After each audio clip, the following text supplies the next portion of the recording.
সেইটোৱে আছে। গতিকে যদি আপোনালোকৰ ষ্টেটতো শিশু আছে তেতিয়াহ'লে সেইটো বিষয়ে ভাল হ'ব যেন লাগে মোক। পুৰণি আঁচনিৰ পেঞ্চনাৰৰ বিয়োগৰ পিছত তেওঁৰ প্ৰতি পতিত্ব নিৰ্দেশন দিয়াৰ ব্যৱস্থা আছে।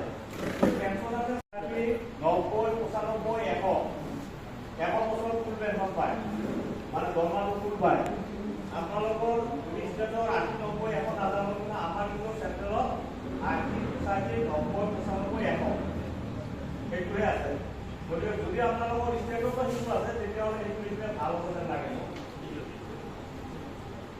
পুৰণি আঁচনিৰ পেঞ্চনাৰৰ বিয়োগৰ পিছত তেওঁৰ প্ৰতি পতিত্ব নিৰ্দেশন দিয়াৰ ব্যৱস্থা আছে।